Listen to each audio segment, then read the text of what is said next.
The following may contain language which will be offensive to some people and inappropriate for children. Still here? Then pour your favorite beverage and let's get this fucking show started.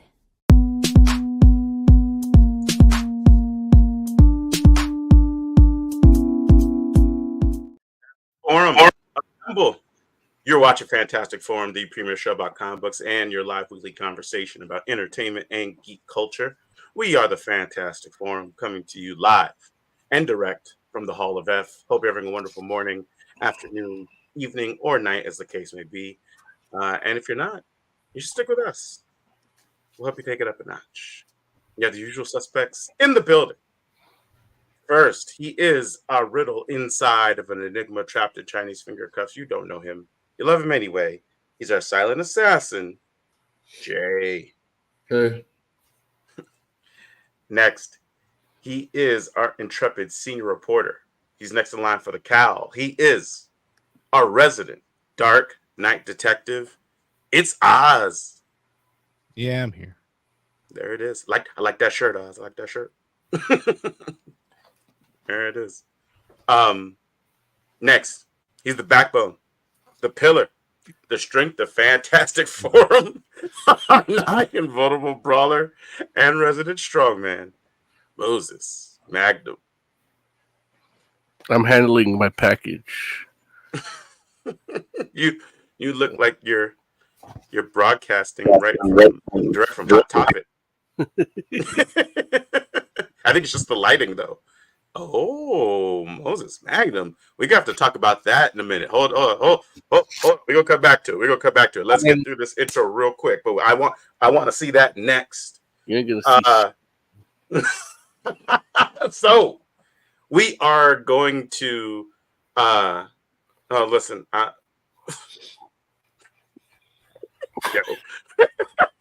Look, what's happening on this episode of Fantastic Forum? Of course, anarchy as usual. We got a great show for you today. We are going to be talking to you all about Star Wars, Tales of the Empire. So we'll be doing that as well as talking to you all about Wonder Woman #7. Yeah, because Derek H. intrigued us. So, well, or intrigued Joe, and that unfortunately drugged the rest of us in. We shall see. Yes, you'll find out. And of course, we'll talk about whatever else it is that you all want to talk about, and you can let us know what that is, and we'll tell you how to do that in just a moment. But before we do, we want to make sure that we thank Mr. Scott Rubin, because without him, this show would not exist. So thank you, Scott Rubin. Glad everything's going good.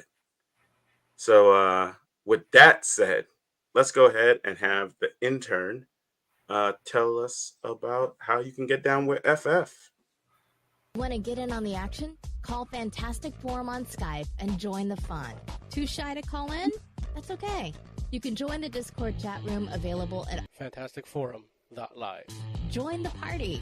You know you want to. Indeed. So yeah, with that said, jump in. You can go ahead and go to fantasticforum.live, hit the call in button, and you would be you'd be the fourth member of Fantastic Forum. You could steal Jay's spot, or you can always go to YouTube or to Twitch and jump in the chat room. We'll take your comments directly out of chat and bring them into the show. So either or, whichever way makes you feel more comfortable, we can make that happen. So, yeah, with that said, Moses Magnum, man, bring that box back up. Let's see what goodies you got. They did a collaboration with Reebok and Marvel. And I was, last week I bought them, I think Thursday or something. And yes, I got mine in the mail 2 days ago. It was super quick. So Marvel and Reebok made a shoe. Yeah. Okay. And what kind of shoe is it? There it is. My man got the Wolverine 7s. Yeah, and I don't know if There it you can is. see it, but there has a really good picture on the inside. There you go. Yeah, that's it. Yeah, it almost kind of looks like a take on Joe Mad Wolverine. Yeah, or Mark Teixeira, but it's definitely very like Oh yeah, graffiti style. And yeah. even the branding, I don't even want to wear them because I'm just gonna wear out the that Right, the foot. Yeah, So even like where it says Wolverine is still like almost yeah. graffiti. Yeah, Absolutely. It's yeah, very cool, man. yeah. Now I want to Okay, get let me see. Let the people see the sides of the shoe. Yeah, they look really nice. Like, I mean, if you're looking for a shoe that reminds you of Wolverine, like, Mhm. and what I like about it too is like it's not like extra gaudy. Like, I wish they were a little more, but but they're okay. yeah. I don't know. You want more? Like, what more do you want though? Because it's like you want like more claw marks or something, or what would you want like actual little blades to pop out the toe? 3 of them? Yeah. The 23 Well, version would be the toe blade. no, I like how they are, but they're fine. But yeah, definitely. Yeah, I'm gonna have fun with these. And No, that like it's a very like nice, well made shoe. Like I know. Let me put it like this: if I didn't know there was a Wolverine shoe out there, if I didn't know there was like like that existed, and I saw somebody walking down the street wearing those, like even if I wasn't seeing the side that says Wolverine, or if I was too far away for it to say Wolverine, like that would be the first thought that would come to my head. I was like, oh, that looks like Wolverine wearing those Wolverine shoes. And it's like, oh, Schmack, those are actually Wolverine shoes. Like, yeah. So they did Wolverine and they did Gambit, right? yeah, Yeah, the Gambit ones look pretty nice too, at least from the pictures. I haven't seen them in person. But yeah, they seem look a little more. I guess these are more like track running shoes a little bit, and the others right. more like tennis, or skateboarding style shoes. So, Yeah, a little bit more of a casual sneaker. yeah, and but yeah, definitely with the blue, like the navy, the brown, and the pink on it, Hmm. like as the main color scheme. And yeah, I kind of want to get those too. Hmm. But I'll see. I'll wait. Absolutely. Look, and those are they in collaboration with X-Men 97? Is it promoting that, or is it just X-Men? It's just X-Men. Okay, Yeah, I think I don't know if they did it before, but they in the description it made it seem like they did it before. So got you. I wonder because I know, like, I'm jealous. Like, I want a Cyclops shoe. I'm like, where's that? yeah, no, he had his moment in X-Men '97. You don't need a shoot. This fool gets one moment. He's like, okay, Cyclops, pipe down. He Don't shined in. be greedy. Meanwhile, let's pump out the the Wolverine razor. Yeah, Gillette and Marvel gives you Wolverine the razor. It's like, what? It's like, man. Like, even though I guess that makes sense. Yeah. What do you think, Oz? Would you want a pair of Wolverines or Gambits? Nah. Nah. Was it Gambit? I guess thought it was Deadpool. Say what now? I thought the other shoes were Deadpool. Nah, it could be. they're not. I might not have been paying attention. They're Gambit. Like it literally says Reebok Gambit on the website. Yeah. Oh, I thought you meant like from before or something. I don't want to buy shoes that I can't wear. Why can you not wear them? Because then you mess them up. Well, yeah, but that's like he literally just said he didn't want to wear it because he'll wear them out. He'll wear that part out. Yeah, but I'm still gonna wear them. Yeah. I'm just not gonna Also, wear them too, to work every day. Like I'll wear them. right. I'm gonna wear them to. Now I have to go see Wolverine and Deadpool so I can wear the shoes. Yeah. Because I'm that's gonna what you do. wear there. Yeah, I'm gonna wear. Just don't forget to get your matching purse, and I already have that. Yeah. Listen, Tiger Claw has 2 pair of the Wolverine shoes, a pair to wear in his hands and a pair to wear in his feet for the movie. So gonna be walking on all fours. It's gonna be crazy. Yeah. Look, but look, I will say, like, I know for me, it definitely feels like the kind of thing, like, yeah, you're gonna wear it like on occasion, like it's not an everyday thing, unless I mean, I know some people, like, I guess technically they, there's some people that just have like money like that, where they're like, oh, like, like I've seen people that buy like shoes like that, and they buy multiple pairs because they know, like, oh, I'm gonna wear them a lot, and at a certain point, I'm just gonna, like, either throw those away, or like, I don't know if you donate, I don't know what you do, but get rid of those so they can wear the fresh ones, And I'm like, that's wild. But I generally I think I like the Gambits more. the Gambits are nice.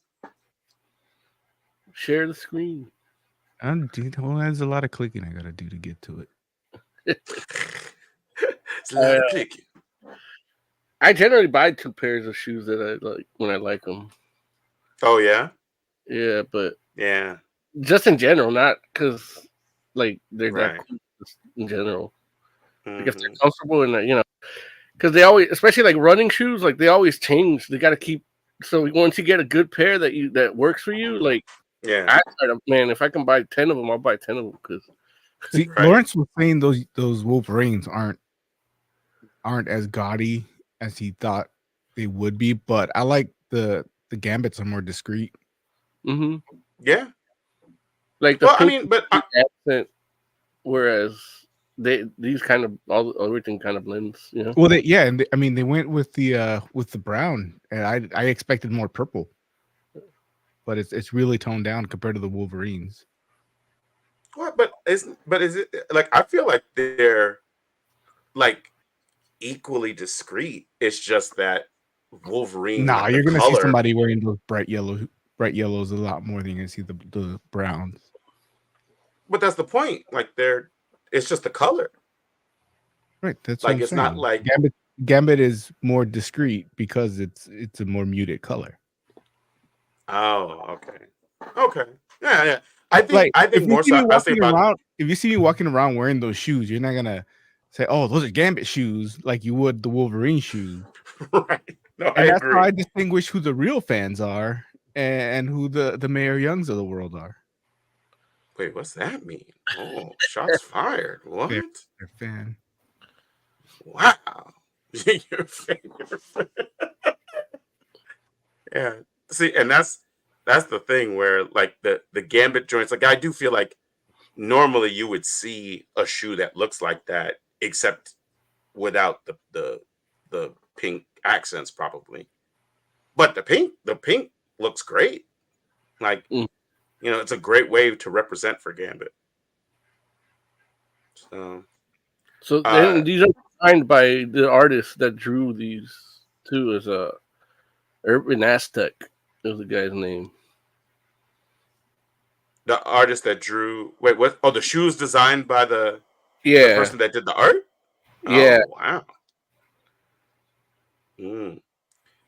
We got Dr. Frev wants to know if Moses would wear the gold Trump sneakers. Oh, they're Converse. Actually, I used to have those before he had his, and I gave them to Larry. Only mine were gold and black tiger stripe, not just gold. Oh yeah. Yeah, I gave them to Larry, but Larry doesn't wear them because he's afraid. I mean, I actually feel like I have worn them once or twice because like my fraternity's colors are black and gold. Not quite that color gold, but it's still like it can work in certain situations, and so I've worn them before, but yeah, I don't wear them regularly. They definitely, they stand out. Yeah, I would definitely not. I mean, I would wear the ones. Like, I like the look, but I'm not. I'm not gonna wear it because it says Trump. If it said anything else, I'd wear it. It I doesn't hear even, that. they don't even say Trump. There's just a T on it. But Yeah, it's rolled on gold, so like you have to kind of like look closely to see it. It's like stitched on there, that's enough for How me. how does your pair fit, Oz? like a fucking glove. It's like a glove. It's too funny. So Yeah, these man. Marvel shoes are only $90, huh? Yeah, they're $90, and I thought it was a pre-order thing, but no, they're already available. So Yeah, that's actually not that bad. yeah, Mhm. and after tax and shipping, it was like 97 or something like that, or 107. Oh, I was about to say 97. It is X-Men 90. No. It was 97 before shipping with tax, but Oh, see the themes. The yeah. themes. You got to walk in the store. Foot Locker. If they're still around, are they still around?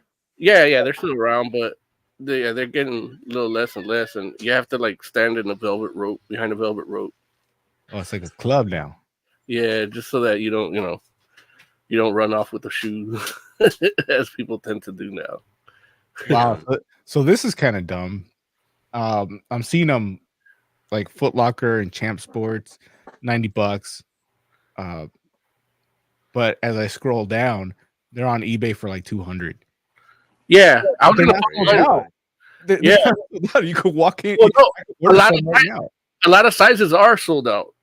So Really? when I bought mine, they only had from 9 to 13. Everything under that was sold out already. Wait, And what? from What's there- the average shoe size of a guy? Is it under 9? no, but I think people buy them for their kids and shit because grown men can't wear these shoes. So Oh, people buy them for their oh. kids a lot.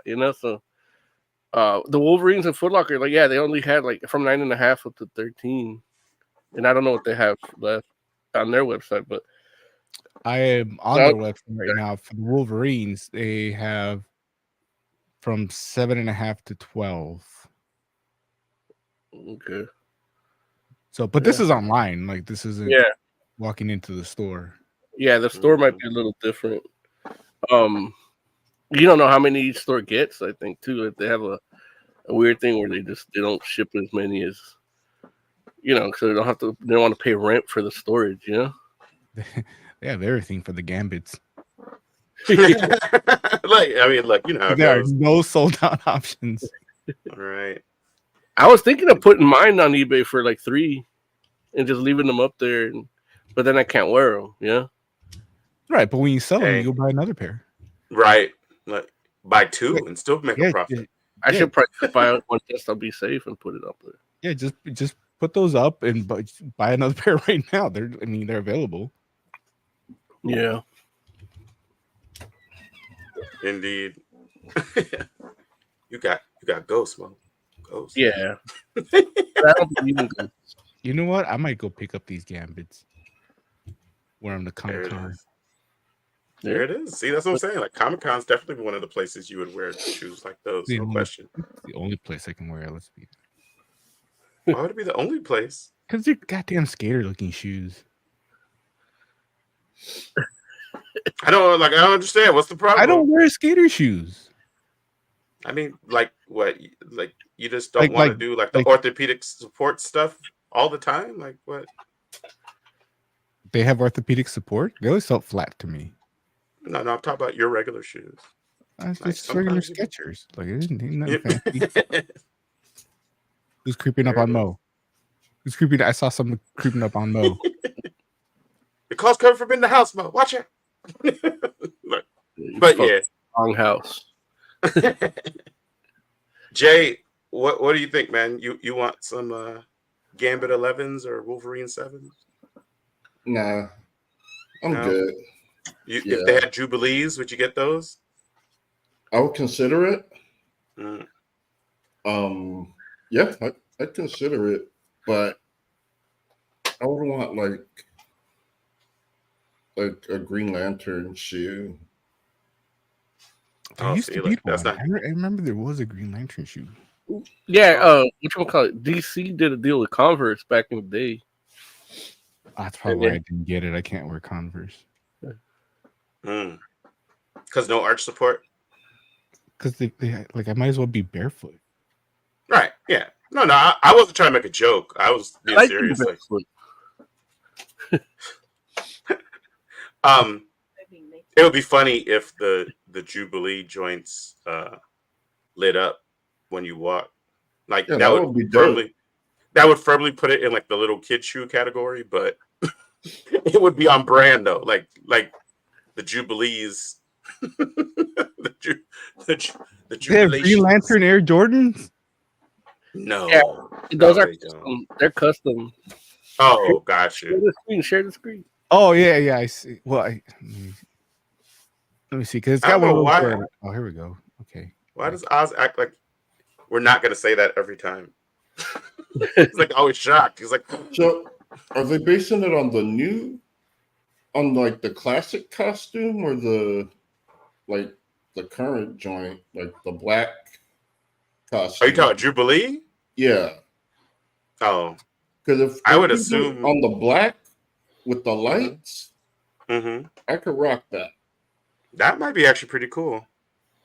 Like the yellow Yeah. and pink Mm-hmm. with the lights. I'm not 100% sure I could pull that off. You I can't. believe in you, Jay. I believe in you. Those, Yeah, those are dope. So they Like, ruined a Green pair of Lantern Air shoes. Jordans with like that, right? Like they're not. Like I wish they were I mean, Skechers. if you say it's ruined, I don't know. Would you call it ruined? I'm not a shoe guy, but Air Jordans are worth a lot. Like they're collectors items. But not really. You can find some. Not all of them. Yeah, you can find a lot at Ross and mangle them like this. You know. Did they take off like the swoosh to do that? Yeah. Yeah, I don't see it on there. But they put the sticker over it. Interesting. Yeah, those are dope. I like that design.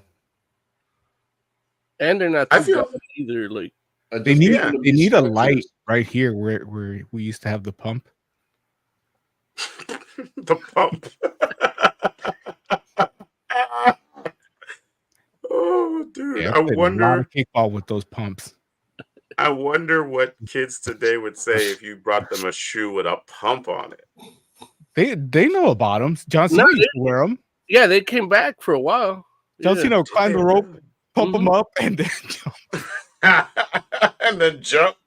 It's like need that little bit of extra.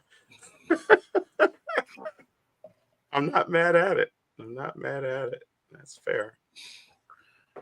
Oh man. Okay. You guys ready to get into Tales of the Empire? Yeah. All right, let's do it. Wait, hold on. What? What, Joe? What have you been doing all this time? Joseph. My Hold God. on. Oh no. Derailed. Also, More about gel coat. When the fourth round will Don't you call it?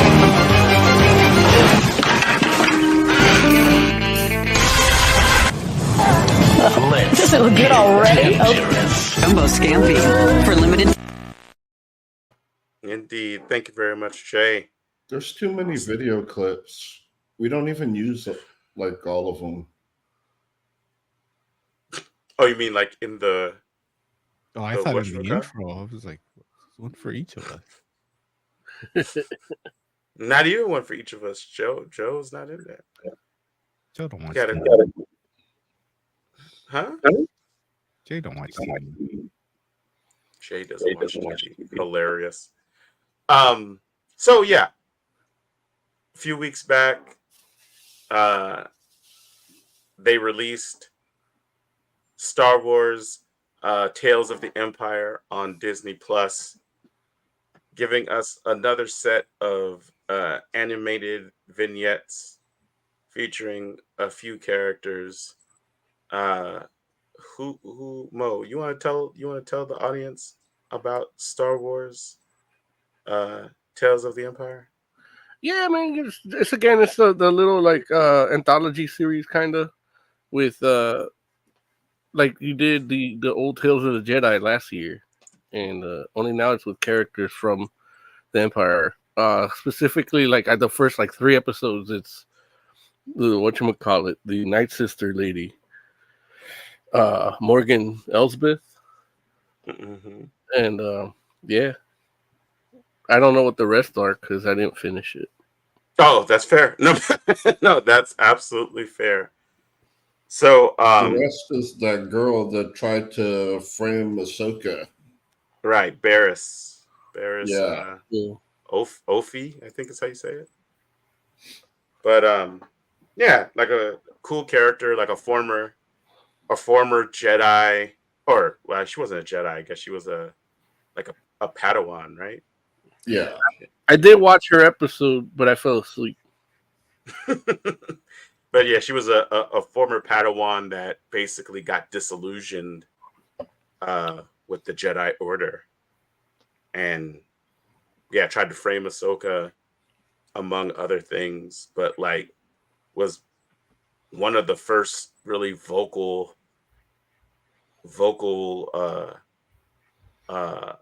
opponents of the Jedi inside of the Order itself. And so yeah, the other episodes, the other set of episodes are basically her story and her transitioning into becoming one of the Inquisitors, which is, you know, a pretty interesting look into that organization, because we haven't, well, I guess it depends on where you look, but you know, you don't get that, but only so often. So Mo, you got to see the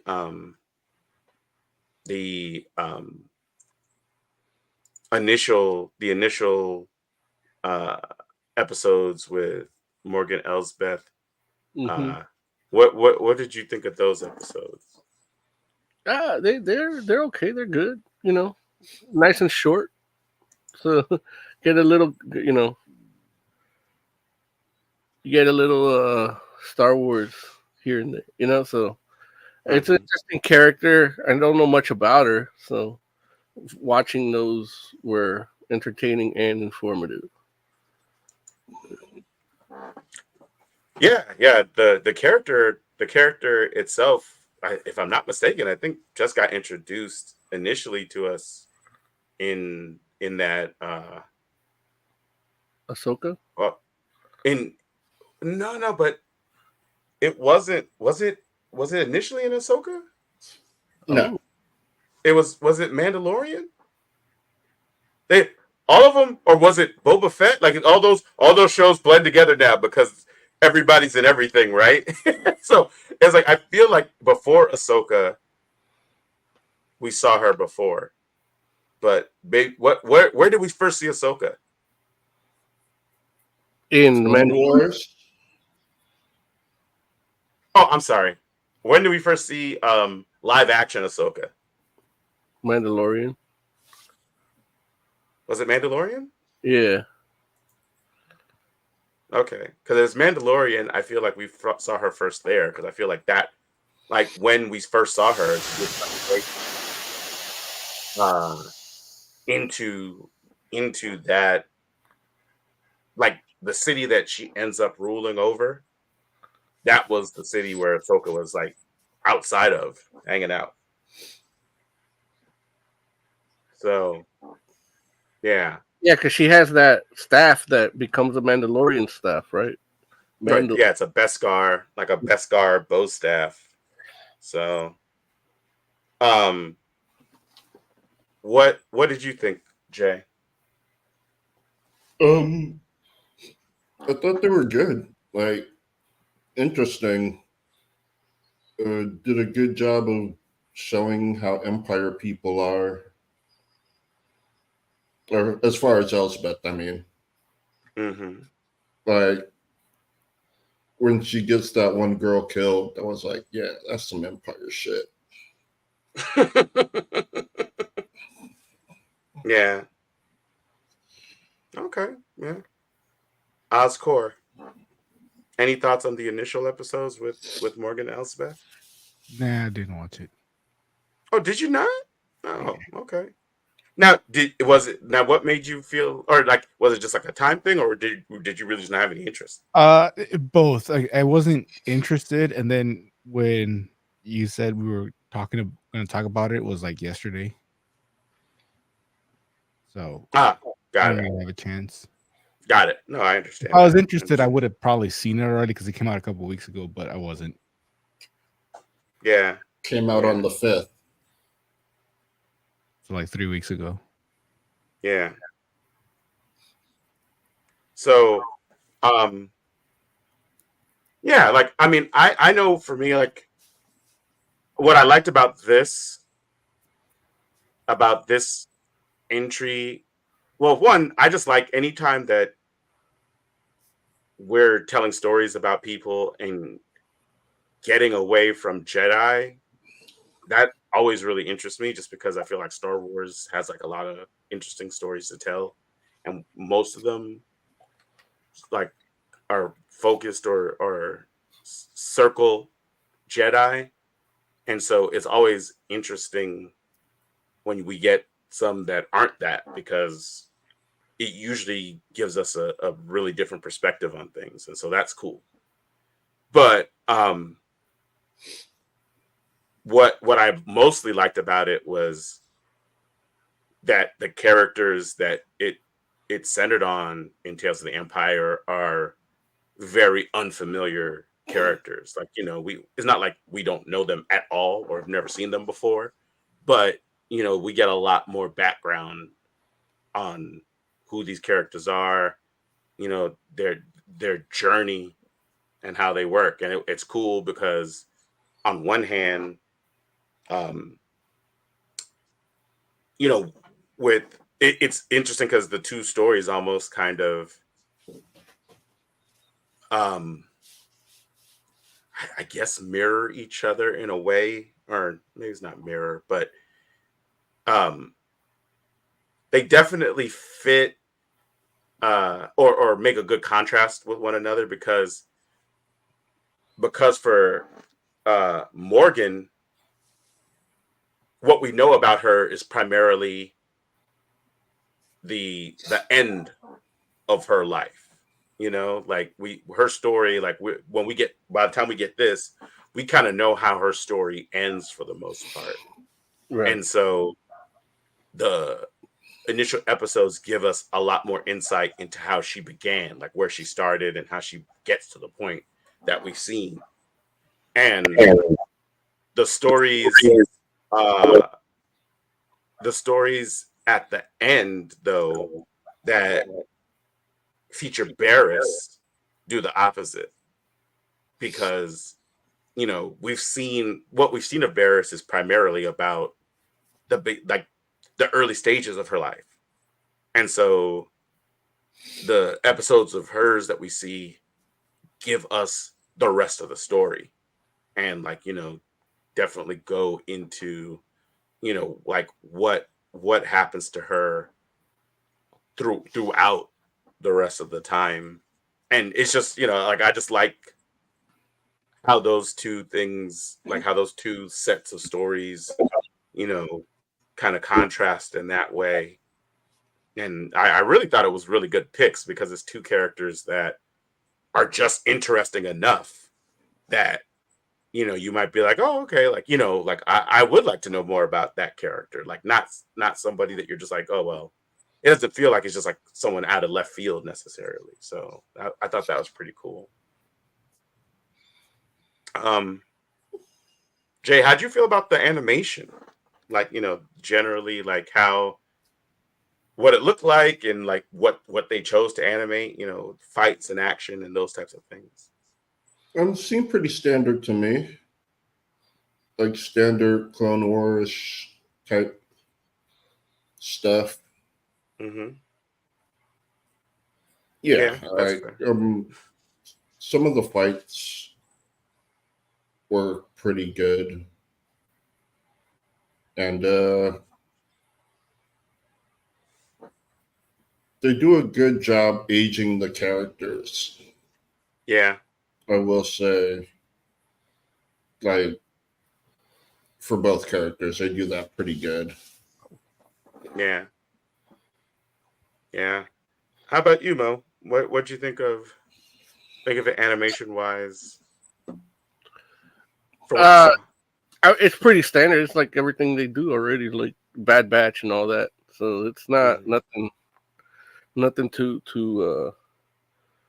different or critical to say about it, really, because it's just the same. It's the same style and everything. So it's not, and I guess that's probably why, like, someone like us probably doesn't have as much interest, because, like, oh, it's just the same. I'm going to learn about these characters. You know, there's nothing new or revolutionary being done other than just finding out more about these characters. So there's no real rush or excitement to it, you know? Because I seen it there, but I wasn't like, oh, okay, I'll get to it eventually, you know, myself. Yeah. So I was like, until we decided to review it, that's when I really watched it, you know? So is it the kind of thing where I'm on Bad Batch myself? Like, I haven't watched it yet. Yeah. So, I mean, I know that Disney as a whole, you know, kind of let their foot up off the gas in regards to how much Star Wars stuff they were trying to put out. Because, you know, you remember there was a point where they were like, oh, we're trying to, like, basically keep Star Wars stuff out, like, almost constantly. Do you all feel like it is it still too much stuff that they're putting out, or is it just more so like the stuff that's getting put out isn't necessarily particularly noteworthy in regards to, like, you know, level of interest? For me, I can take all of it. I just don't have time, you know. Right. And it's like, so if I'm gonna spend time on it, I'll probably do the live action stuff that we've been following, you know, your Mandalorian and stuff. Like, that's where I get more excited of it. And in terms of, like, for example, like Bad Batch, that's concise, complete. I can go back to it anytime, you know. Mm-hmm. Episodes are shorter. I can catch up, you know, when I get a chance here and there, you know. Whereas the live action's like, all right, I want to watch this. Like, I really want to watch this. Yeah. Right. Yeah. No, I hear that. I don't know. What about you, Oz? Like, is it too much Star Wars? Not enough? Or just the wrong properties? What? It's like you said, it's kind of like blending all together. Mm-hmm. We're like in the same era, talking about the same people, doing the same thing, in a point in the story where we know where it's going to end up. So, like, somebody's doing something doesn't feel like it's going to amount to anything. Well, but the point in the story that we're at now, we actually technically don't know how it's going to end up, right? Yeah, because we haven't, whatchamacallit, like, she's still in the Ahsoka series, right? Like, well, like the Ahsoka stuff takes place between the original trilogy and the new trilogy. That's true. So no matter what they do in Coruscant, we know where it's gonna go. So you're just basically saying, like, it all leads to the First Order. Yeah, and I mean, like, Mandalorian made it kind of interesting because you can see why they failed. Where you see their incompetence in running a government, and so you understand why the First Order was able to take them out. But all these little side stories, like, don't really do much. You get me interested in Grogu, but we don't hear about him in the new trilogy. You get me interested with what's homeboy Monahan's character, Kyle Kestis, Kestis, whatever his name is. Cal. And it's fun. It's a fun and interesting story in the games, but like then we don't hear anything about him in the live action stories. Mm. You know, so oh, go ahead. They're giving me stories about these characters that I really don't care that much about and aren't interesting to me. If they gave me like a Cal Kestis, that's probably not even his first name, is it? I'll look, but you can finish your sentence. You give me a live action with him, then I'll be in. Like I was in with Ahsoka at first, because live action, interesting. These little side characters, I don't know. I can't get into them. That's interesting. Like, but you like, but you were able to get into whatchamacallit though, right? Into Andor, right? Yeah, that I felt was a prequel to Rogue. Well, it was a prequel to Rogue One. Right. I could get into it because it was something different, but you do that again, it's not going to be as interesting. Just like how I got into The Mandalorian because it was something different and new and exciting, and then you kind of do the same thing in Boba Fett, and it loses its charm. And Ahsoka comes by, and the episodes where Darth Vader doesn't show up are just kind of like there. Because now you're just repeating yourself. Okay, that's an interesting take. Yeah, his name is Cal Kestis. Okay, so it's all right. So I know what I'm talking about. I do think these will benefit from like shorter like runs, like just one season, So and then especially since you don't hear about them later on in the movies and stuff. So just give us that moment in time, and that's it, Yeah, and Mo's right about that too. I'm not 100% interested in the Mandalorian movie. Like his story should have ended that last season. It actually should have ended the season before that, but really, they're driving it into the ground. So you don't want new Mandalorian? I'm gonna watch it, but I felt the way they ended the last season with him, sitting in his farm watching the sunrise on a Grateful Universe was a great way to end it. Gotcha. And would explain why we don't see Grogu anymore after that, because he's just he becomes a farmer eating frogs and raising blue crops of some sort. Yeah. What about you, J-Man? Are you getting enough Star Wars? Not. I could use more, but realistically, what we're getting is not great. So you don't feel like the quality of what we've gotten has been that good? No. Yeah, nah, not really. Like the last few movies weren't great. Now, when we say the last few movies, are we talking about like the latest trilogy, like that? That's what you're talking about, or yeah? Okay. Like they weren't great. And I don't know. Like it would be nice if they did like good stories, which is the main thing I'm into. Right. So were Tales of the Empire good stories or no? Yeah, I like them. Okay. Yeah. I mean, I know for myself, I wouldn't mind a little bit more Star Wars, but that is I rather them do less and it be of a higher quality than more just for the sake of it, So, I'm definitely willing to wait. I personally feel like the stuff that we've gotten lately has been pretty good outside of the movies, no, but but I feel like everything else has been pretty awesome for the most part. Yeah, but look, I know that there are definitely other people that don't agree. So, and it would have been interesting to see, like, I know plans got changed. It'd been interesting to see if we had gotten some of the movies and some of the TV shows that were in the initial plan, but such is life. So, okay, so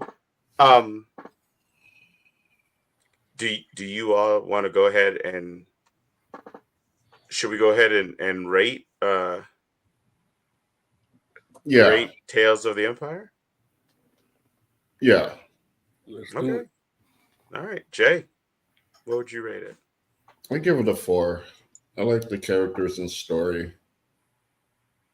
Okay, cool. Moses Magnum, Tales of the Empire. What do you think? I give it a 4 as well. The Tales of the Jedi one I did like better a little bit, but I mean I'm more familiar with those characters. Mm-hmm. These I'm a little less, but I still enjoyed it. So yeah, it's a 4. Okay, like I would give it a 4 as well. Like I enjoyed it thoroughly. Like I thought it was really cool to get a deeper look into both of these characters, and so I hope they do more stuff like that, especially from the Empire side. Like I just like seeing that perspective. So yeah, we shall see.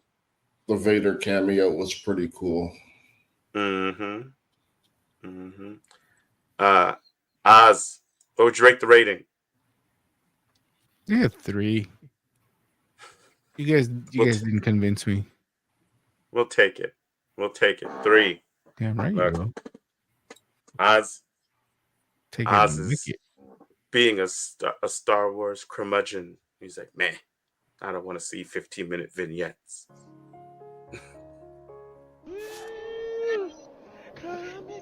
Review. Review. Well, not like that, but like.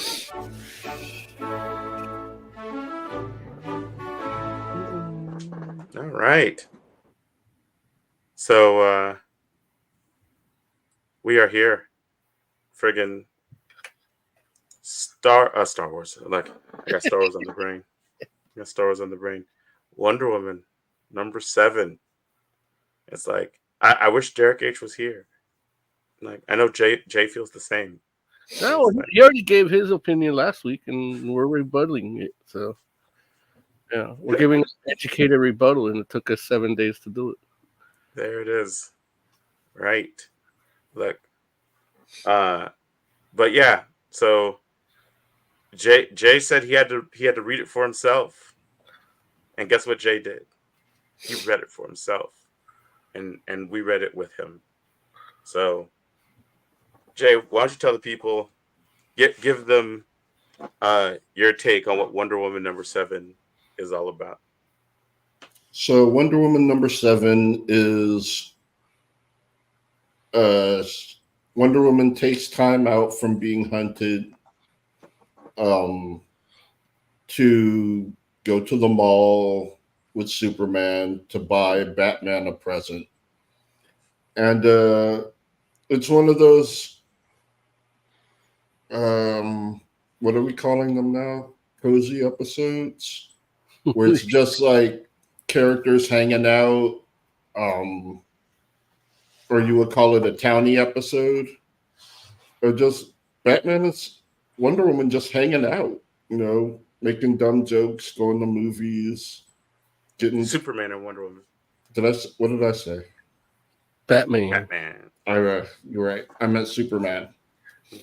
Yeah, just going out, hanging out, watching movies, having fun, lamenting over what to give Bruce for his birthday. It's interesting. Like it's just a big bunch of character moments. Mm-hmm. Yeah, it's pretty good. they do end up finding a present for him. They give him a diamond and a photo roll. And it's sweet. He gives the diamond away and keeps the photo in the Batmobile. As Batman is wont to do. Everyone knows it about Batman. Can you imagine when Robin gets in the car next? He's like, it's a picture of me. I'm your son. No pictures of me in here. It's in his wallet. It's in his wallet, right? Hit the Bat wallet. Yeah, and the utility belt. Superman's a dick in this book. Batman? Superman. Oh, Superman's a dick in this book. Yeah, now, I mean, why do you feel like Superman's a dick? Because he's there like, we should probably give him some diamonds because he's broke now. He ain't got no money. Yeah, and he's not even gonna go to a jeweler. Like, he's gonna just make a diamond. Wait, is that like, that's better, isn't it? No, because he's hurting the economy.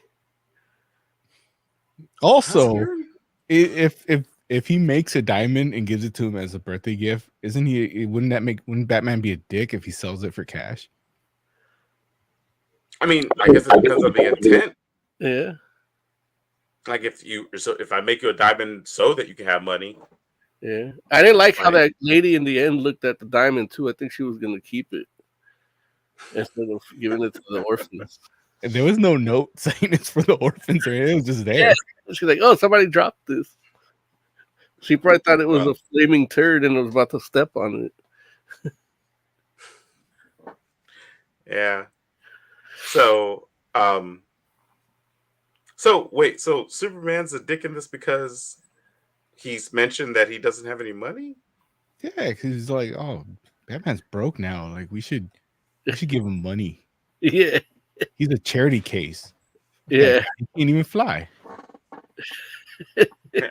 How you gonna fight crime? His superpower is he's rich. He ain't got no superpower now. It's too funny. Like, okay. How'd you feel about Superman in this book, Moses?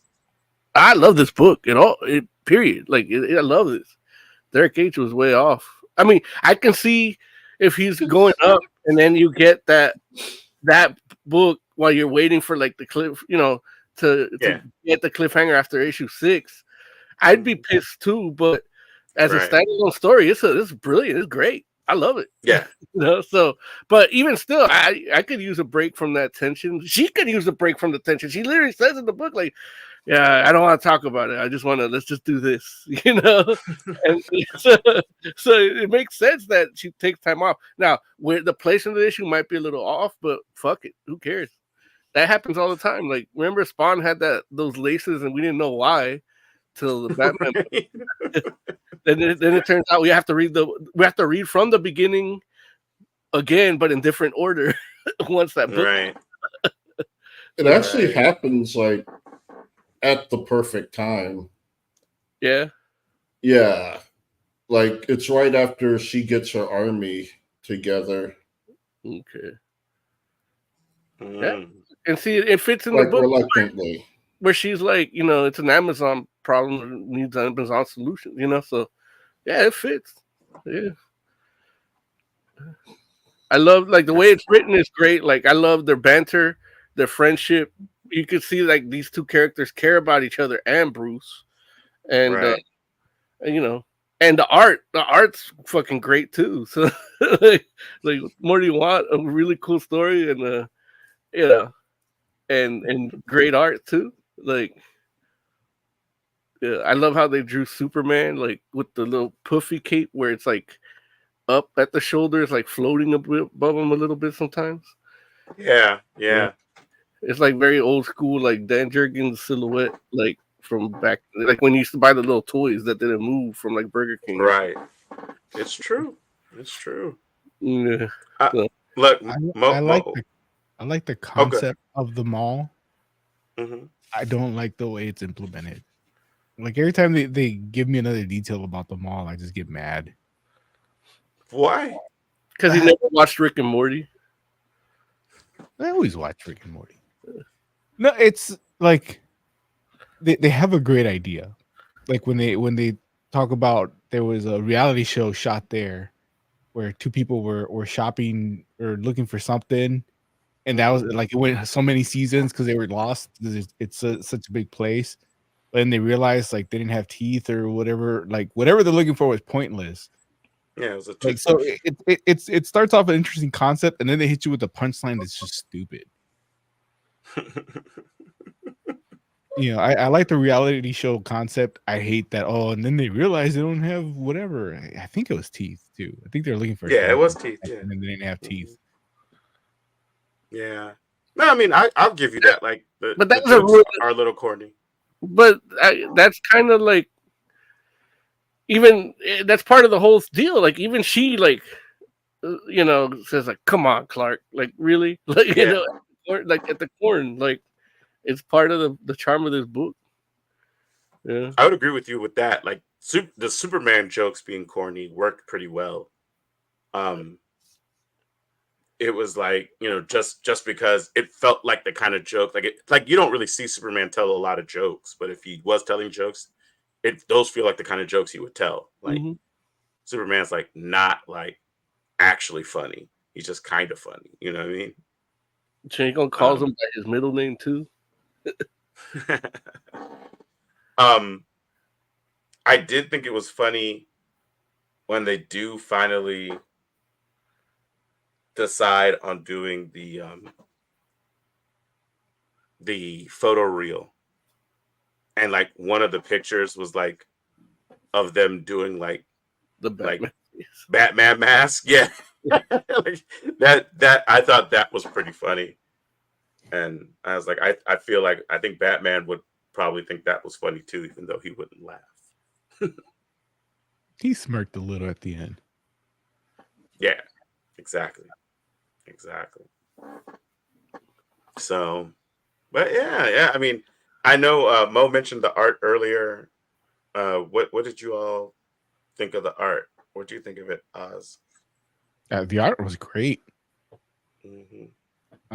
Yeah, he said like Mo said, Superman, they did him fine, but it's a Wonder Woman comic, and she looks fucking amazing in damn near every panel. Yeah, like I would agree. The artist took his time with her, and then did everything else on the side. But I don't even think he dropped the ball on the side. Like he just put more effort on her. But yeah, I'm not saying he dropped the ball. I'm saying like, he drew her. Right. And then everything else is like background. But even like there's where he's getting the page where Superman's getting his manicure. Yeah. It just looks like an old 70s comic, but it's like a mural and there's all these characters in the background and it almost looked like one of the old Howard the Duck comics. And it's like it's so good. Like the art is so good. Even like it looked like it was done on paper just like back in the day with the inking cross hatching or not cross hatching in this case because it's just linear. But yeah, I fucking love that shit. Yeah, we mentioned I think last week that it, you know, because I know Derek mentioned it, I should say that, you know, it's a Tom King book, and the artist is Gilliam March, I think is how you say it. Yeah, say his name. It's Guillem. So I think that's Gilliam. Guillem. Say again. It's Guillem. It's French. Yeah. It's French? Yeah. Okay. Yeah, something like that. But yeah, I liked the art as well. It definitely, like, I agree. Like there was a lot of like pretty amazing Wonder Woman shots throughout the book. Even that monster thing, alien thing that was trying to buy the kryptonite, like those pages were really good because it's like happening in the background and the design was good and that little like mini story B plot thing was good. Like, and it was just super fast. It didn't have to like, you don't know the reason he hates Superman or why he wants to do it, but he's doing it, you know? And it kind of ties. It seems like it might tie into the Bizarro shit that we were reading from the other book, the Superman book. But I don't even know. You know, it doesn't have to be. You know, and and I love how it just doesn't hold your hand to it. It's just there, and you know what kryptonite does. You know what happens, and they're like, oh, maybe we should just give him the kryptonite because Actually, that I like that B plot because it took me a couple panels. I had to go back and realize, oh, he's being affected, even though he's like still carrying a conversation. Yeah, falling over. Yeah, and and again, like the characterization of it is great because it's you know, he trusts that Wonder Woman's gonna handle it. He's not afraid of okay, fucking kryptonite, but she's here. I'm in good hands. Yeah, like that tone is great. But we got to give a little bit of credit to the colorist. Oh yeah, Priyanka. We generally don't, but I'm looking through some panels right now, and do put in a lot of work. There's a lot of like shading and contrasting that you don't get a lot of that. Like he was trying to make a painting with some of these panels.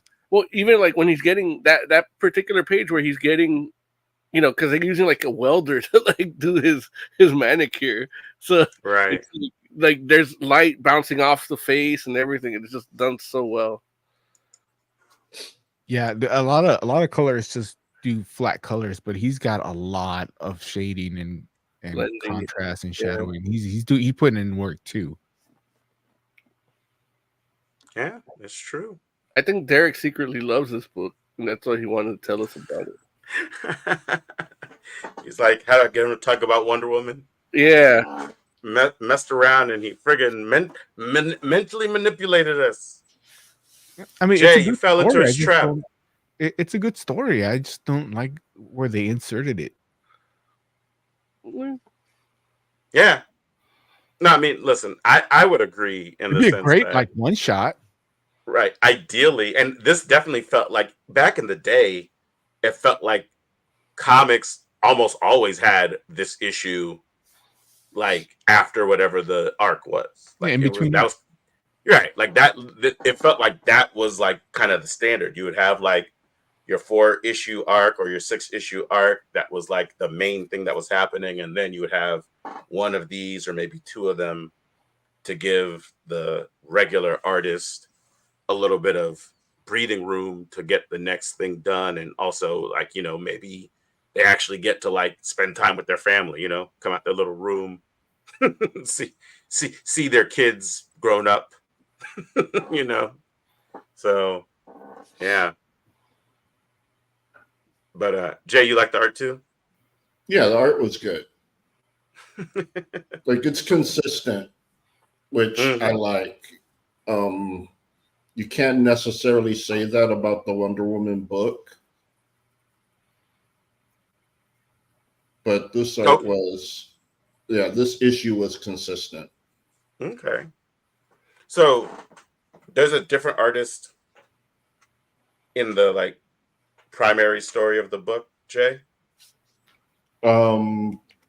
Possibly. That's fair. No, I don't normally read the credits. Like right. Or does it look different? Yeah, like there's one issue where Wonder Woman is going to this building to try and talk to this soldier, and like the picture they use for her, it looks like a pinup almost, and like almost like a cheesecake pinup, and it's like she doesn't look like that like in any other panel. Like it's not exactly off-putting, but not on-putting either. Yeah, I could imagine. Yeah. Like if I knew I was going to reference it, I would have had it ready. Of course. Yeah, I'm trying to see. It looks like at least number 1, the art was done by Daniel Sampere. Sampere. Man. I don't know who that is. I need to find out. But yeah, that's interesting. That you just have a random pinup of the character in one of the books. But Sam Pierre does all of them except for this one. Okay. 8 and 9 are back to him. So I mean, I really think this was a one shot. Yeah. There it is. It's Back like, it up just a little bit, she doesn't look like this in any other page. Yeah. I like the way the arms are no joke. No, she looks great. Yeah, the arms and the shoulders. But yeah, this she is doesn't just look the like only that in any time other she page. looks like this. Yeah. Yeah. That's wild. So yeah, so Sam Pierre's the regular artist, and I wonder if like how the people that have been reading the book felt about the art switch, and if they would have a preference in regards to one or the other. So, but yeah, so okay. I mean, look, should we go ahead and rate? Is it time? Let's do it. Did we talk about when Superman suggested getting Bruce a cup full of ice? Yeah. We did not. Because he loves just ice. Just ice. When you talk about the art in this book, even like just when he does the faces, like they still drew, like when he does those puns or dad jokes, they still do the face like he's like, like the Oz he face, right? Like his "What's up" joke. What is up joke? Yeah. Yeah. Yeah. They also have this part at the end that they set up at the beginning about the parking tickets, which I thought was pretty funny. Yeah. Well, you know what? I read what happened in the beginning with the validation and whatnot. What did I miss at the end? Basically, Wonder Woman is like, "Hey, Superman, I need your help. Like, for real, like, it's big." And he's like, "Yeah, whatever you need." And then she's like, "I lost my parking ticket." And he's like, "Oh, I think I see Lois falling from something. I gotta go." Right. Yeah, the penalties for not getting validation are pretty steep.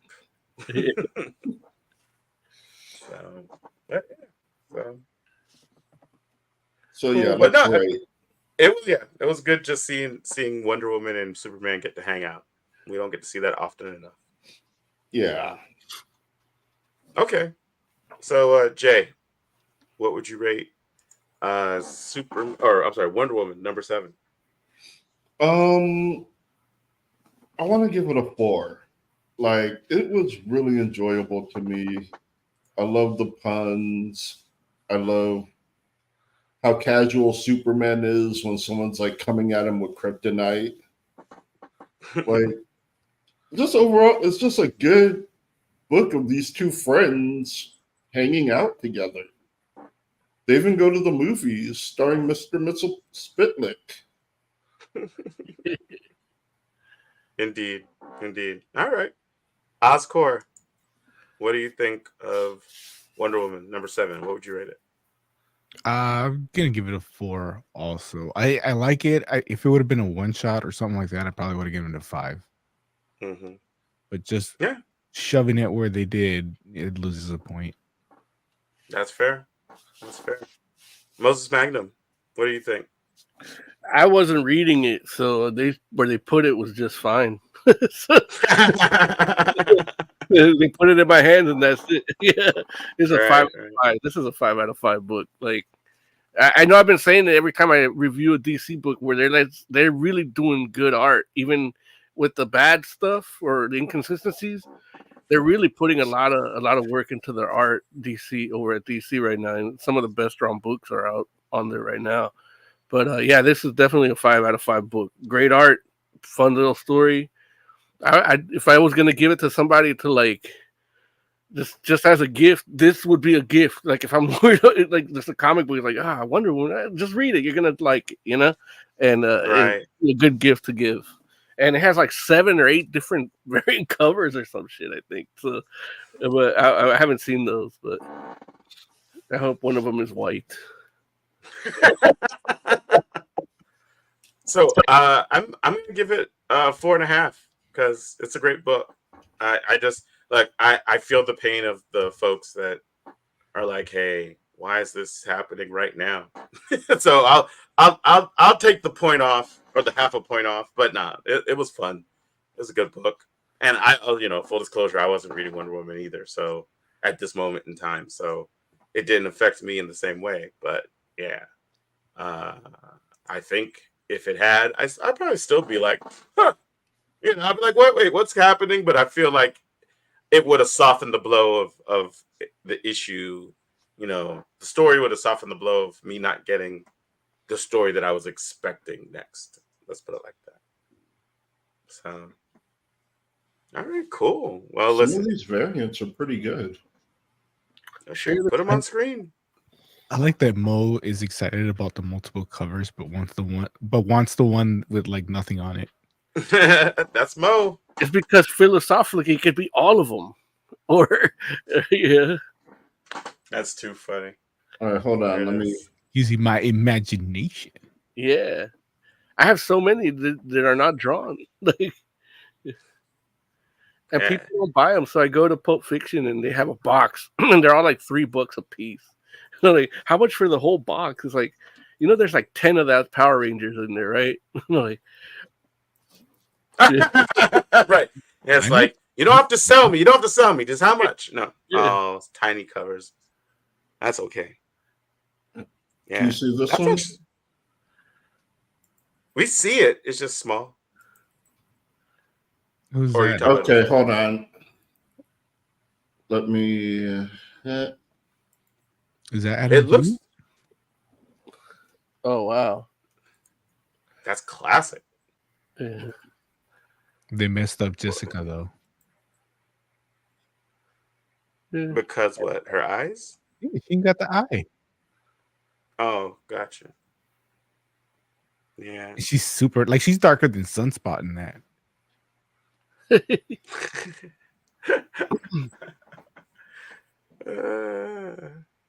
Is that supposed to be whatchamacallit? Oh, there you go. Good job, Jay. Who did that cover? It looks like Adam Hughes. Yeah. Yeah, it does. But I is that who I don't see his initials though. No. Right.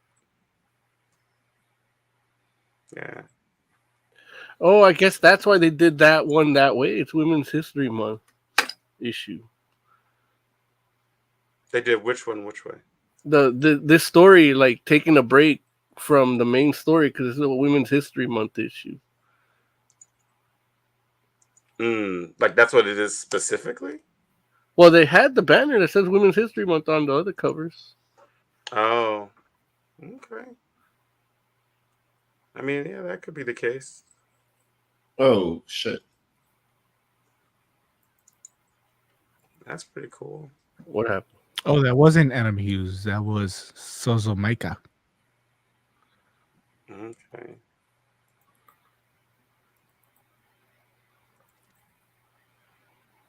Oh, I like that. Yeah, that one's nice. Yeah. That very much feels like an encapsulation of both of those characters. Like who drew that? AI. AI. George Molina. Nice. Yeah. I meant GM. Say what? I meant GM, not AI. Oh, you're hilarious. I'm pretty sure his name's spelled with a J, though.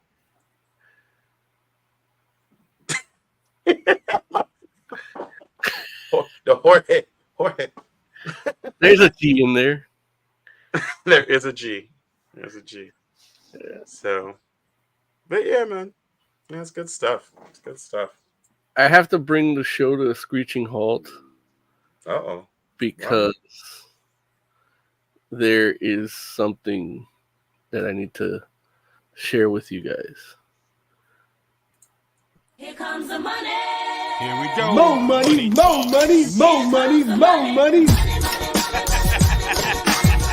Dollar, dollar, dollar, dollar. Right now, you can get all 6 volumes of Alan Moore's entire Swamp Thing run on Amazon for $59. Wow, how many issues is that? Fuck, like a lot. It's a lot because I think each volume has 12 or something. Wow, it's like 60 issues or something. Let me see if I can share here.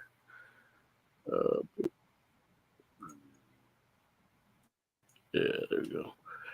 So yeah, it's right here.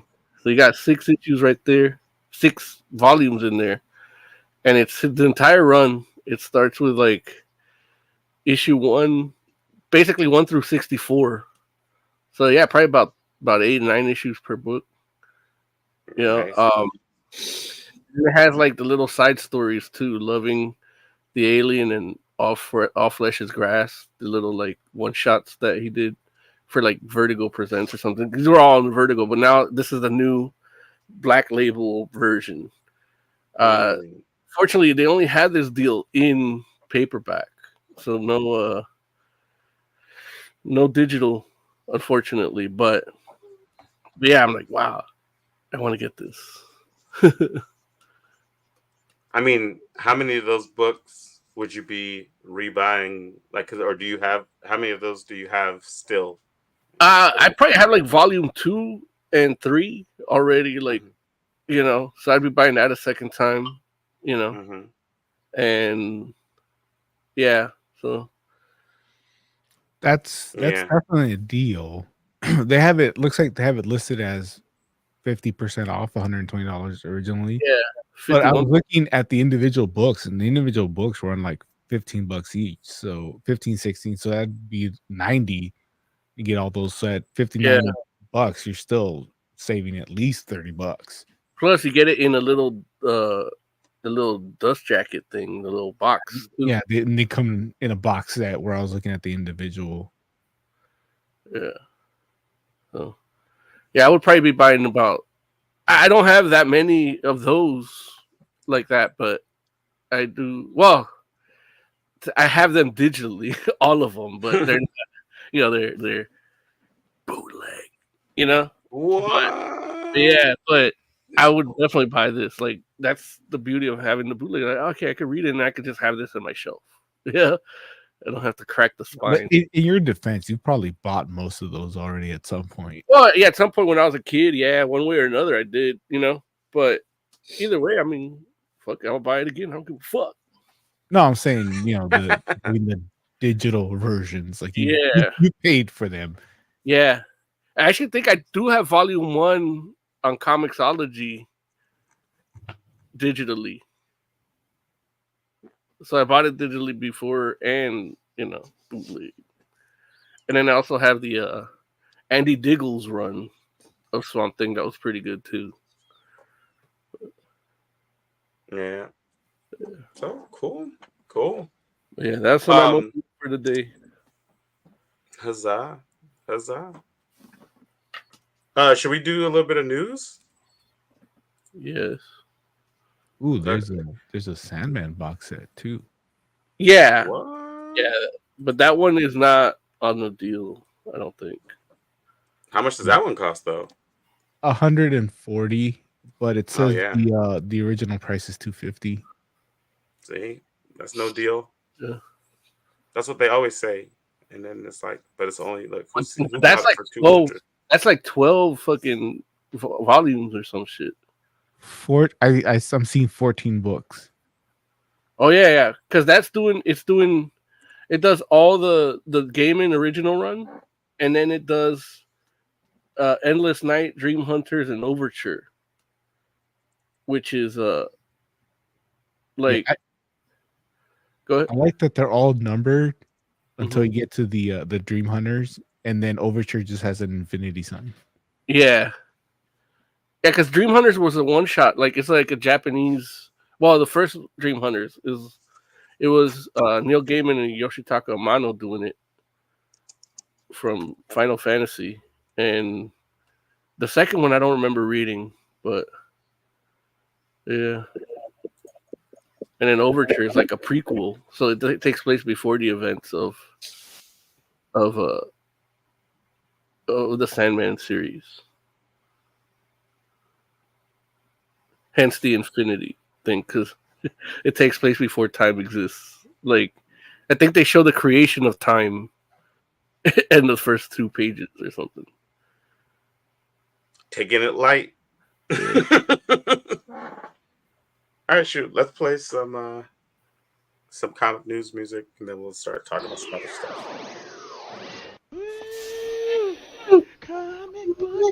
We should have a current. Well, not like that, but like. All right.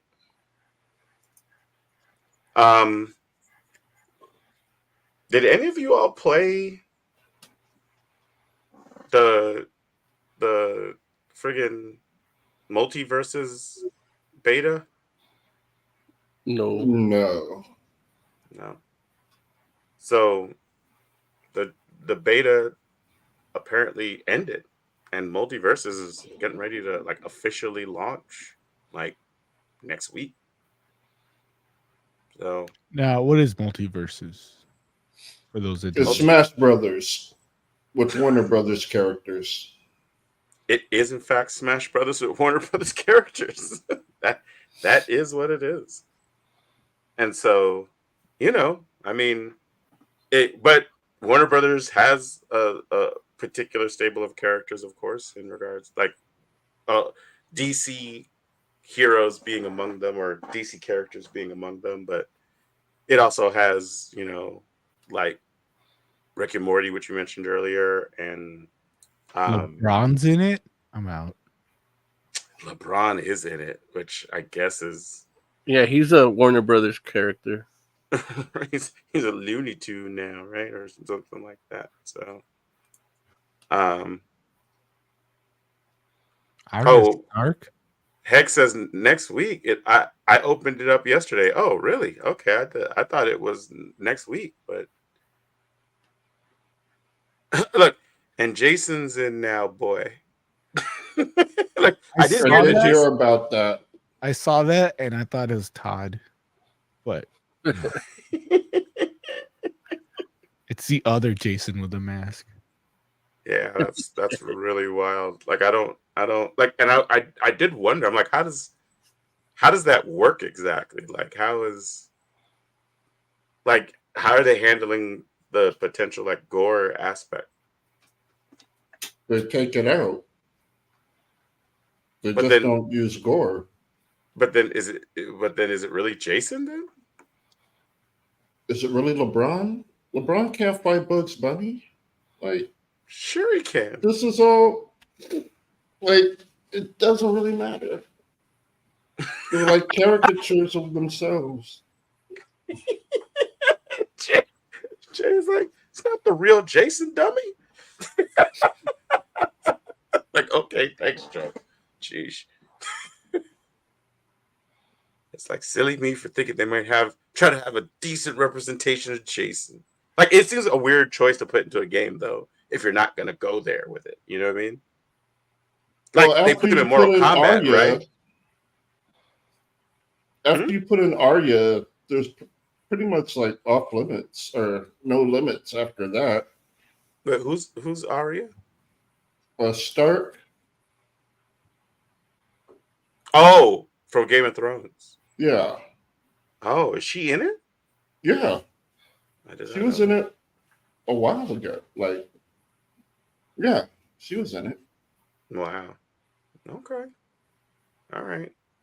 But yeah, so look, Heck, I mean, if you played it, Heck, I got questions. Because I'm like, ironically enough, I know for me, I'm like, the character I will be most interested in like actually checking out is probably Rick, but just to see what that kind of gameplay is like, but I don't know. Like at the same time, I'm not sure if I really like how much I really want to be playing Multiverses. But it seems like it has like a decent buzz. Not like huge, but decent. So all right. What are we talking about next? Are you ready for Jonathan Hickman and Greg Capullo to do Wolverine?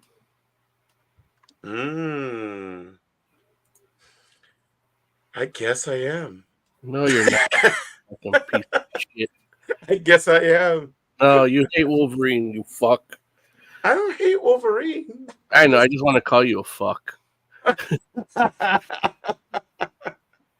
It's like, we just get a lot of Wolverine. But So yeah. We got a lot of Spider-Man now too.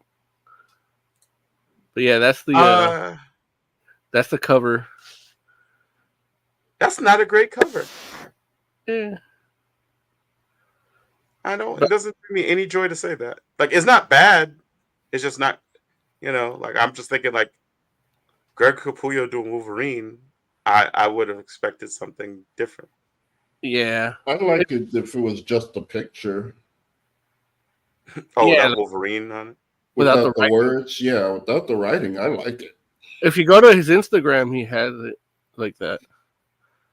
I'm not on Instagram like that. Me neither. Does Oz need to be brought in, or is he staying out on purpose? He's doing it on purpose. He's making tea, I think. Or beer. Oh, he's making beer. Got it. Okay, cool. But yeah, I'm excited. I Jonathan Hickman writing it, I'm good. Like, I mean, I think making beer was his way of saying I have a yeast infection. Jonathan Hickman, like the way he handles Wolverine is actually really cool, and I enjoy it. And Greg Capullo, of course, is gonna be fantastic because that's what he does. So yeah, that's cool. It's interesting just because, like, Jonathan Hickman, yeah, he left like X-Men, but he's been like popping up doing random Marvel stuff here and there, and it's all been pretty great. Personally, I've been enjoying Gods, which that's cool. But he also did like a Doom book that came out relatively recently, just like a one shot. Actually, was it a one shot? I don't know. Like, I don't want to let me not tell a lie. I'm not sure if it's a one shot or not, but it was an interesting take. So yeah, like literally like celestial level Doom. Like, it's pretty cool. So, but okay. So what else is happening? Whatever Bo DeMayo did to get fired from by Disney, dude needs to apologize. Dude needs to apologize and get back on it, because I don't know if I can trust anybody else with the X-Men animated at this point. Like, I didn't think it was going to be good, but I rewatched a couple episodes because I thought, well, like, now that the surprise and the shock factor is gone, maybe I'll see them different. But no, those are just good episodes. Like, there's not, like, I tried to find something to not like about them, and I really couldn't. I mean, there's always little things, but even my most favorite project ever done, I'll find something wrong with it. That's not it. These are just good episodes, and dude needs to get back in the fold, and I don't want anybody else touching them. But like, what did he do? Like, we still don't know, huh? We don't really know. Like, we know he had OnlyFans, but there wasn't anything explicit. Like, he wasn't. I don't know if he was naked in it or not, but he wasn't having sex. Yeah. So I don't know. He's not saying anything. They're not saying anything.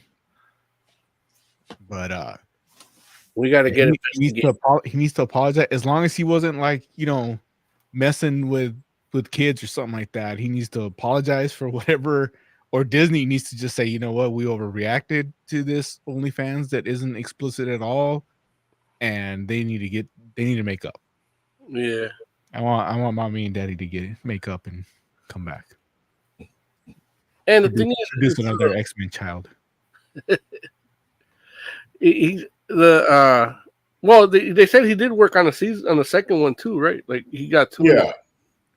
Yeah, but He like did at work this on the point, I first want and him second overseeing the season. movies. He got 2 in the can, but not on OnlyFans, right? Yeah, at this point, I want him overseeing the movies. Yeah. All right, man. Who knows? Yeah, I don't know what these movies are gonna do either, man. I'm already like not caring about Fantastic Four, and yeah. But yeah, Lawrence, you dipped out when I was apologizing to Bo DeMayo and asking him to apologize for whatever he did.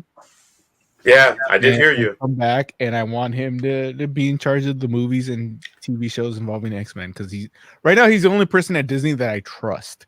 And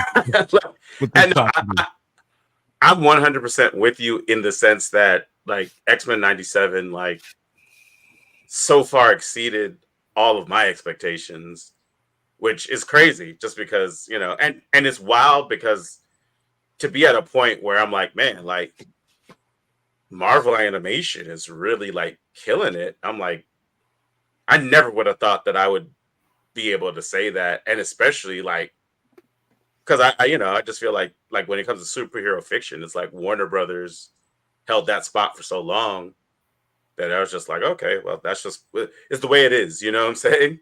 And it's like to be where we are now, I'm just like, dude, this is crazy. It's if he crazy. can make Cyclops seem cool, then he's got some talent. Cyclops is cool. This is the whole Cyclops always been awesome. Yeah. Just look, all you have to do is turn down the Wolverine a little bit. Jesus. Which is also like, I didn't expect that. I expected more Wolverine. He's like, no, Wolverine, he's there, but of course he's a part of the team, which is what X-Men is. More you believe than Wolverine. No, man, it's wild. It's just like one of those things where I'm like, that's what makes this show so awesome, is that it's actually an X-Men show as opposed to Wolverine and Friends. You know, I forgive what he did to Morph. Morph is great. Yeah, he's a little too simpy over Wolverine. Hey, man, listen. Nah, but that was even in the first season too. Like they were like best buds in the first season, right? Like even when they went into battle, they like went in together. You know, in the first episode, they almost holding hands. Hey, there it is, man. Hey, listen, can you really blame Morph for being in love with Wolverine? Like, look, ask Mo. It's hard. It's hard not to do it. You can't say Morph without Mo. Man, you got 2 Jean Greys. Wolverine's still stuck with Morph. I love it. That's too funny. But go ahead. Yeah, they're moving along. There's some casting news for Peacemaker season 2. They're gonna bring Rick Flag Senior, because the one we got was Rick Flag Jr. Mm-hmm. So you're gonna see, and it's gonna look younger than Junior. Frank Grillo is gonna be playing it. Like, but Frank Grillo's old, like dude. Like he's like almost a 60-year-old dude now. He's just in really good shape. Is he almost 60 years old? I think so, dude. Because when he shot was it Avengers? Was it 3 or 2 where he became where he blew up? He was it was Captain America. He's 58. Was it Civil Winter Soldier? Wow. Yeah, he was like 50 in that movie. Yeah. Fuck, he looks better than I do, and I'm younger. Yeah. Mm-hmm. Yeah, no, that fool is in some real good shape. That's I wish crazy. I looked as good as that when I was 20. Yeah. Who's simping now? Simping ain't easy. Yeah. So hey, are you gonna want to watch a Vision TV show? No. I'd watch a Vision TV show. Television? Yeah, Paul Bettany's coming back for a Vision series for Disney Plus. When's that supposed to happen? It was feel like announced, so it's probably going to be closer to like the end of 25, probably maybe 26. See, I think that's too long. Like that joint should have been happening already. I thought they were taking a break, and then all of a sudden, all these shows are about to get released. We're getting Ironheart, the Wanda show. Are you talking about the Agatha? Yeah, I said Wanda. Yeah, Agatha. Okay, I'm just making sure. No, Which is a musical, by the way. Did you guys know that? Yeah, man. That's how Jay wanted it. I know I beat her in Snap. Yeah. I hate her in Snap. Like, when I throw down what's her face, Valentina? Yeah. And then I get a fucking Agatha. I was like, oh bullshit. Now I'm just it's the worst. But at least she only costs 4, so like 2 turns and she plays herself. Right. Right. Jesus, man. It's craziness. At least they took out Eagle. I haven't seen Eagle show up in a while. No, he showed up for me this morning. Yeah, they did tone him down. Like it's one of those locations that shows up less often. So, Jay, did you see that Namorita's the featured card this week? I did. I know Jay's a Namorita fan. Yeah. She looks different. Like she does. A lot toner, like bronze. A lot more bronze than normal. I'm not sure it's a bad card. Like don't get me wrong, it's like you have to work with it. But I kind of feel like, like I haven't used it yet, so I'm just speaking from speculation. Like I've been doing a lot of theory building in my head, and I'm like, oh, I think I can make it work. Yeah, I saw what she did, and I was like, I don't know what to do with that. And I know my library is just, like I am missing a lot of cards that I would need to have like some really effective decks. So it's like I'm not even sure what I would need, like what makes a good Namorita deck. What does she do? She gives +5 to any cards that are alone in their location. Oh, yeah. So if you only got one card in the location, then you get +5 on reveal. Yeah. Okay, so it's not ongoing. But no. But she's a 5 cost. If it was like a 3 or 4 cost, yeah, I think she'd be a lot more useful, and that's probably what she's gonna get brought down to when they do their little adjustments and screw up my deck. I think with a warpath. If you do a warpath, yeah, like a warpath is not a bad idea. But honestly, Orca. But Orca comes too late. If you have wave, you can get your Orca out early. That's it. You got 4 cards in your deck already. See, I think the way to go is you put smaller cards out and then you Wong. And so if you Wong and then you Namorita and then you Odin, those 2 small cards are going to be big. And if you use, like, I know in my mind, I'm like, if you use friggin' armor and like Colossus, nothing anybody could do about that, right? Unless they have an Enchantress. Unless they have my deck. Yeah. No, but I've been seeing a lot Enchantress, of because you're gonna Enchantress it and then Shang-Chi it. No, no. I use Enchantress. Fucking Shadow King. Yeah, or you can Shadow King it. That's true, but you only can Shadow King one side. Iron Zola, Iron and Zola, my Enchantress, and then I play Galactus.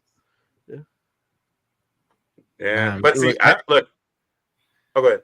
But I pretty like my deck like rarely ever changes because it's so good. The problem with my deck is that like to go up in the rankings is slow because people run away so often. Yeah. Like as soon as I snap, as soon as I snap, they're done because they know I got them. What are you playing? It's like a counterpunch deck. Like whatever and whatever anybody can play, I counter. Okay. Yeah. Okay. Like when I lose, it's either I got Agatha. I hate that bitch. When I lose, I got Agatha. I lost a couple of times to some Nimrod decks. Like when they get every card, like when they're played right, like those are fucking amazing. Yeah, Nimrod is great.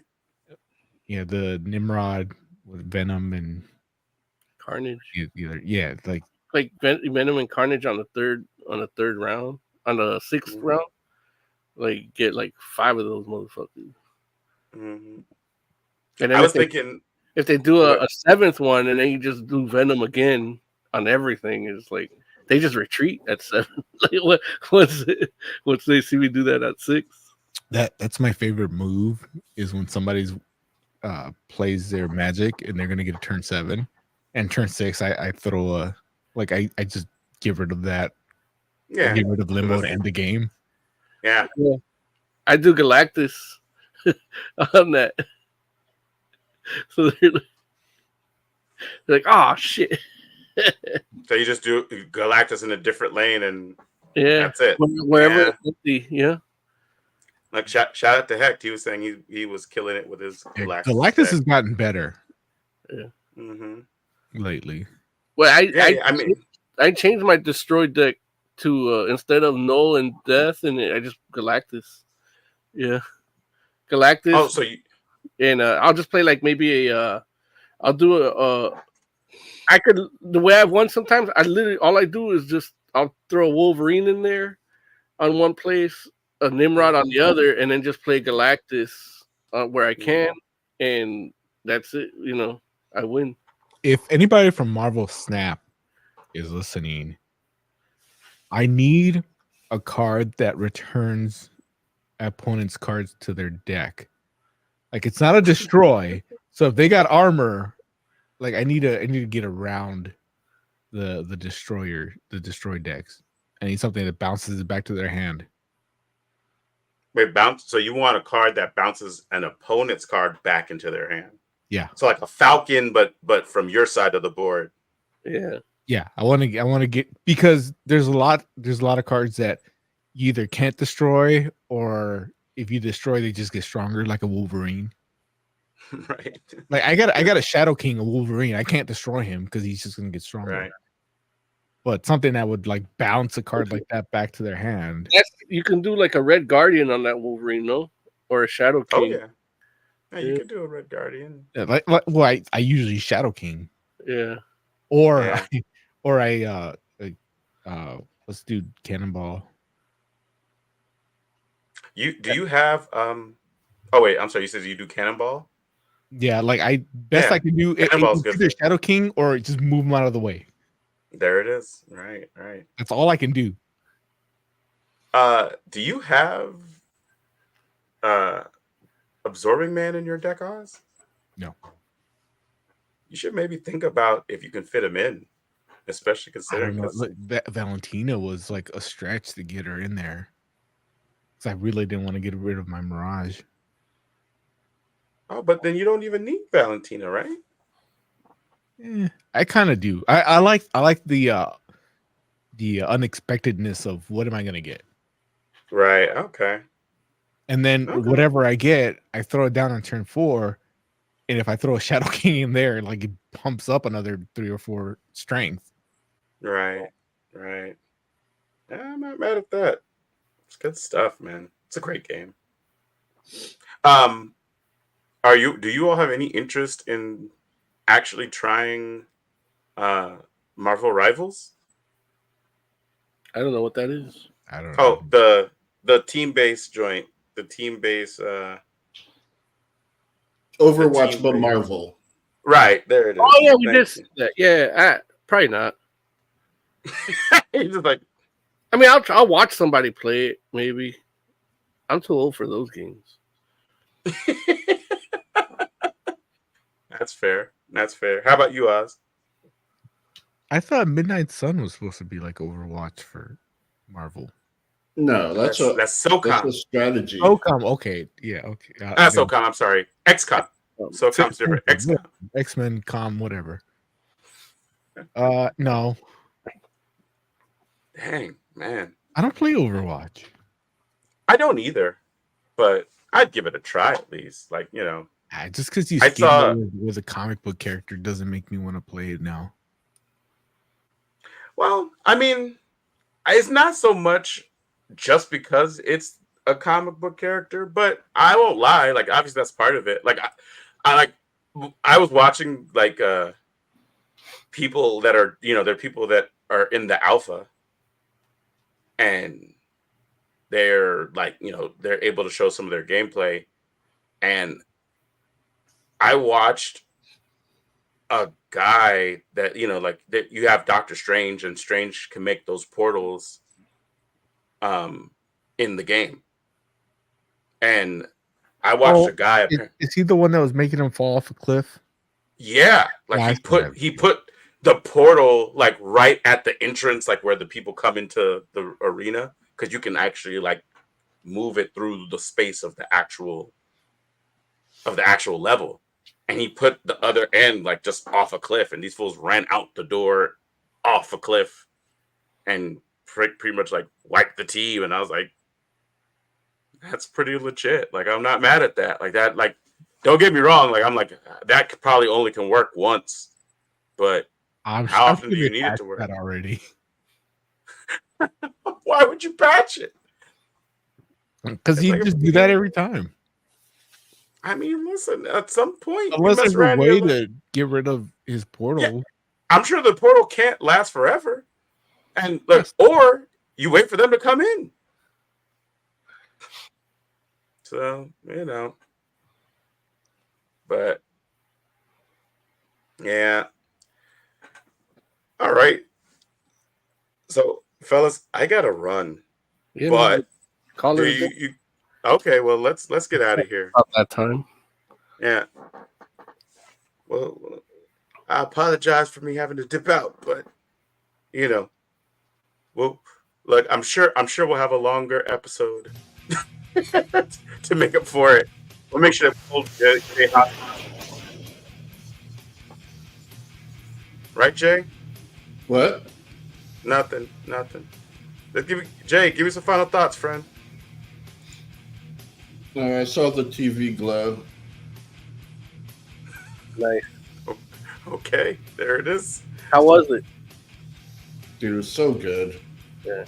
Like, I'm a little too dense for the audience they were trying to reach. Yeah. So I just saw like a fun adventure. Yeah. But someone explained it to me why I should have been shitting my pants out of fear. It's in theaters right now? Mm-hmm. Yeah. Maybe we'll do it. All right. Yeah. Oscor, final thoughts. I mean, if it's made for like super intelligence and you should be shitting your pants, I think Lawrence should go watch it, right? Oh yeah. Like, I think it would terrify him, like, no, existentially. Larry. The audience wants you to see it. I don't know why you turned down a free movie ticket, but I'm good. Moses Magnet, final thoughts. Gonna kidnap you. If you want Larry to see I saw the TV glow, hit us up in the comments, hit us up in the email, fantasticforum@gmail.com. Let us know. Watch the trailer. You know, I'm gonna make Larry watch the trailer for sure. We'll have that next week. For the entire Fantastic Forum, thank you all so much for hanging out with us. We do appreciate you. We'll be back next week. Let us know what you like, what you don't like, what you want us to talk about, and we'll see you then. Until next week, we're Fantastic Forum. Good night.